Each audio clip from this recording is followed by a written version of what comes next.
Assalamualaikum warahmatullahi wabarakatuh. Perkenalkan, nama saya Akbar Ramadan dari kelompok 1.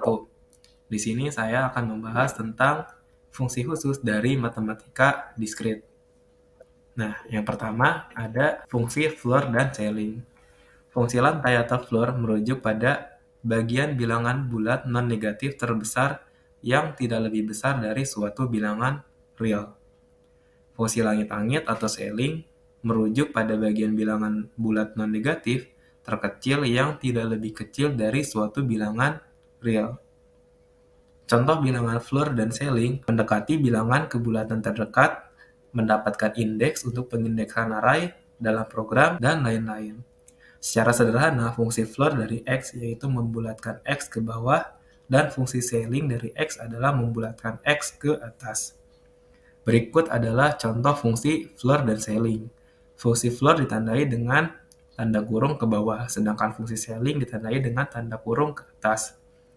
Kita fokus dulu ke contoh fungsi floor. Di sini ada contoh angka 1,6. Dia akan dibulatkan ke bawah. Jadi seolah-olah si 6-nya ini tidak ada. Yang kita ambil satunya aja.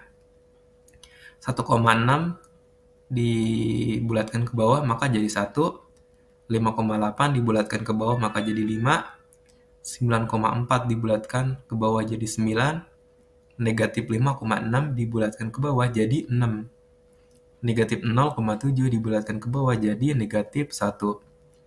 Selanjutnya fungsi ceiling pembulatan ke atas, 4,4 dibulatkan ke atas jadi 5, 0,8 dibulatkan ke atas jadi 1, 5,6 dibulatkan ke atas jadi 6, negatif 0,4 dibulatkan ke atas jadi 1, dan terakhir negatif 3,2 dibulatkan ke atas jadi 3. Selanjutnya, saya akan membahas tentang modulo.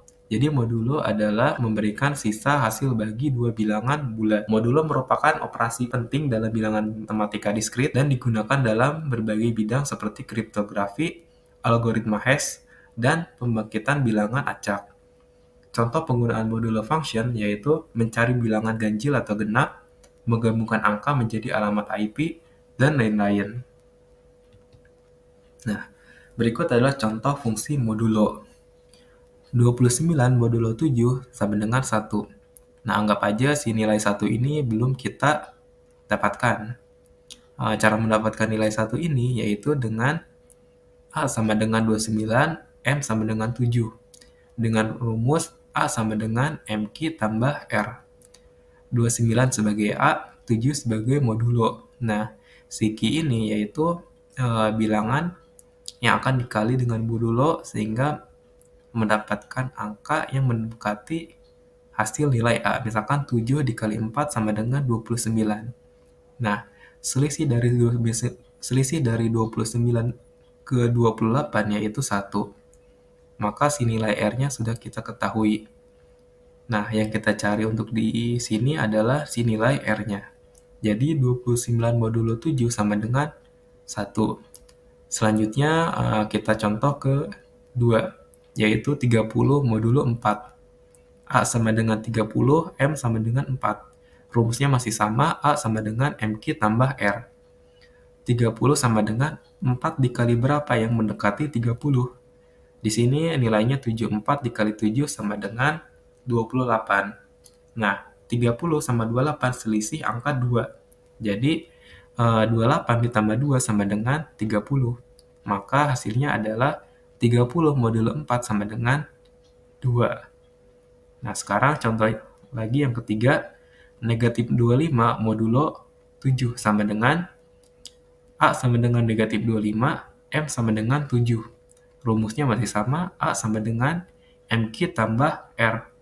Negatif 25 sama dengan 7 dikali berapa yang hasilnya mendekati 25. Nah, di sini 7 dikali negatif 4 sama dengan negatif 28. Nah, negatif 28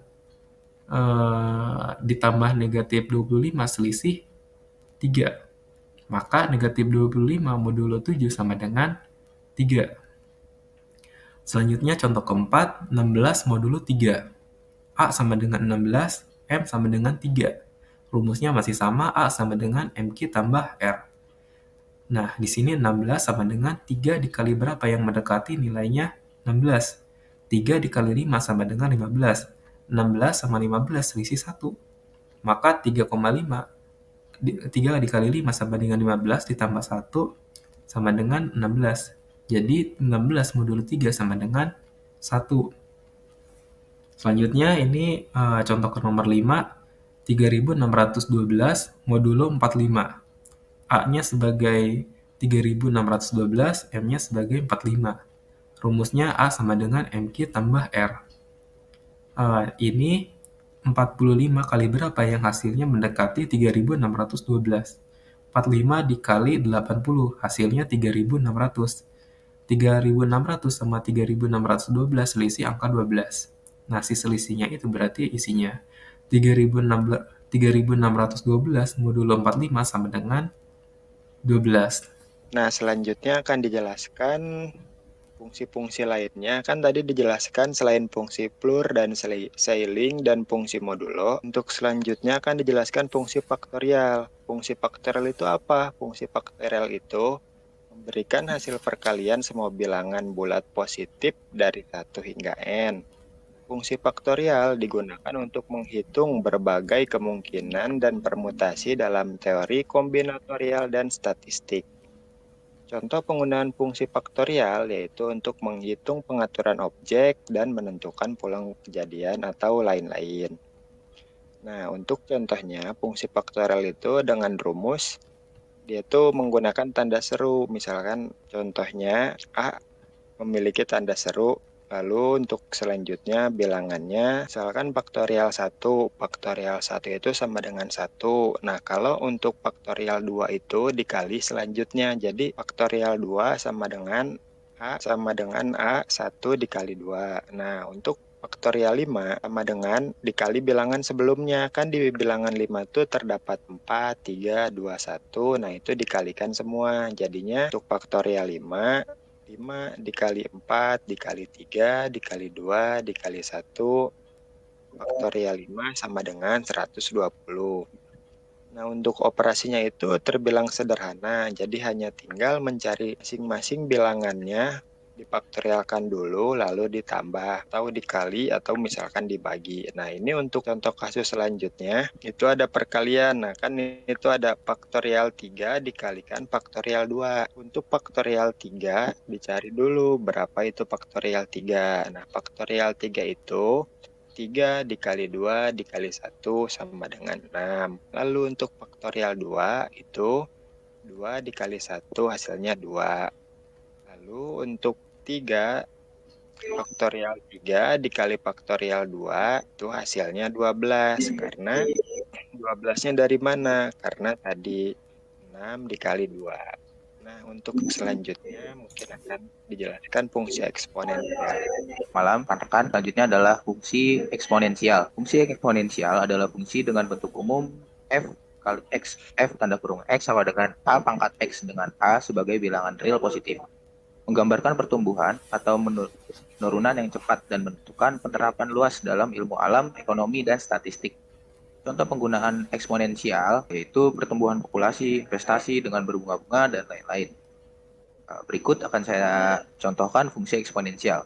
Ada contoh soalnya adalah tentukan 3x, 3 pangkat x ditambah 2 sama dengan 9 pangkat x dikurang 2. Soal tersebut menggunakan persamaan. Jika a dalam kurung fx sama dengan 1, maka f dalam kurung x sama dengan 0. Dengan a lebih dari 0 dan a tidak sama dengan 1, maka 3 pangkat x tambah 2 sama dengan 9 pangkat x dikurang 2. Maka penyelesaiannya adalah 3 pangkat x ditambah 2 sama dengan 3 pangkat 2 pangkat x min 2. Maka penurunannya x ditambah 2 lalu menjadi 2x min 4. Lalu hasil dari x adalah 6. Jadi persamaan 3 pangkat x tambah 2 sama dengan 9x min 2 adalah x sama dengan 6. Lalu beralih lagi ke fungsi logaritmik. Apa itu fungsi logaritmik? Logaritmik adalah fungsi yang berkebalikan dengan fungsi eksponensial. Fungsi logaritmik berfungsi untuk menghitung kebalikan dari pemangkatan dan banyak digunakan dalam penyelesaian persamaan eksponensial dan pemodelan pertumbuhan yang melambat. Contoh penggunaan fungsi logaritmik adalah menyelesaikan persamaan eksponensial, mengukur tingkat pertumbuhan, dan lain-lain. Contoh soal fungsi logaritmik adalah jika log 100 sama dengan X, tentukan nilai X. Log 100 sama dengan X, maka 100 pangkat X sama dengan 100. 10 belum diketahui, supaya jadi 100 harus berpangkat berapa. Jadi 10 supaya menjadi 100, pangkatnya adalah 2. Jadi X adalah 2. Soal kedua, jika log 1000 sama dengan X, tentukan nilai X. Maka log 1000 sama dengan X, yang dicari adalah 10X. X-nya ini kita belum ketahui. Maka 10 pangkat berapa supaya menjadi 1000? Itulah adalah jawaban X-nya. Maka X-nya adalah 3. Terima kasih untuk teman-teman yang sudah bergabung. Sekian dari kelompok kami. Kurang lebihnya mohon maaf. Assalamualaikum warahmatullahi wabarakatuh.